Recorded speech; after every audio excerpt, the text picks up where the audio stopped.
Question from Samuel is up next. This is a little life advice / financial advice, all right? I'm interested to see what you guys say.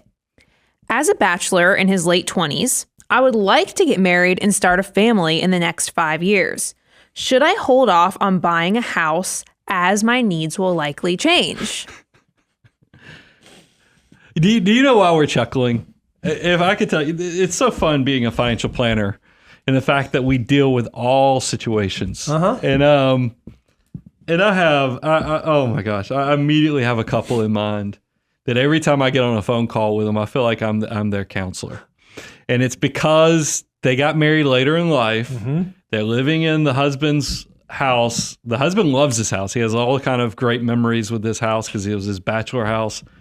His wife hates this house. I mean, in every phone call, every meeting we have is, can we please upgrade the house? And then I sit there and listen to them bicker back and forth on this whole thing. And this isn't, I could pull up 2 or 3 other case studies on this.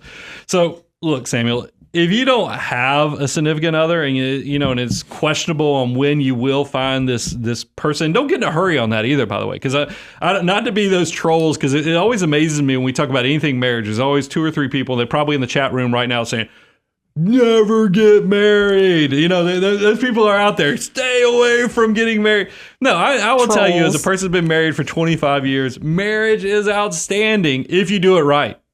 Now, there's a lot of, I was, matter of fact, at dinner last night. This is how nerdy my family is. I had seen somewhere on social media divorce rates by country. And it was like Russia was like 73% divorce rate. India was so low. It was well below 10%. South Africa, where we just came back from, was very low. America was at 45%. And we were talking about this.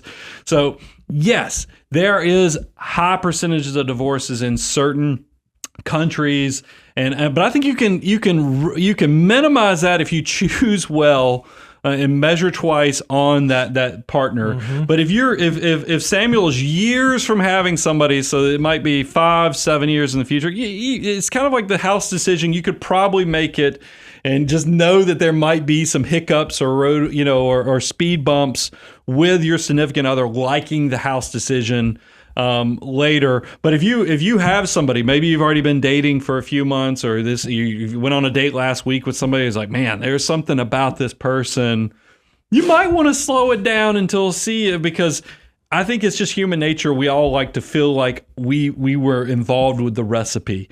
Look, I'm sure there's going to be somebody who out there has a case where they moved into the house that their significant other had and they loved it and it's great. But I've seen a lot of turbulence there as well in my financial planning career. I've got 2 thoughts for you. One, when I bought my first home, it was pre-marriage. And my wife always thought of that house as my house. Like it didn't really feel like our house because she wasn't involved in it. It wasn't the colors. It wasn't the stuff. It wasn't, she was not a huge fan of the $8 Home Depot paper blinds.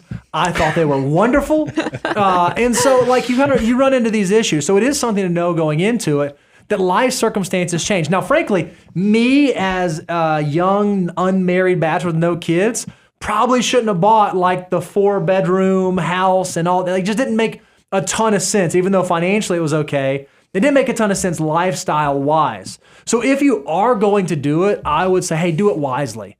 Maybe don't buy this house under the guise of, hey, this is going to be the house that I raise a family in, that we get all this going. Maybe you buy a place and you house hack. Maybe you buy a place that you know that when you do get married and you do transition on, it's going to be an asset on your balance sheet at some point in the future. Right now, it's going to be the bachelor pad, going to be where you start building equity, going to be where you establish yourself, but maybe not the exact house you're going to be in 15 years from now. So if you can think about the location, the market, the rental stuff, like all those factors that go into it, it's probably not crazy.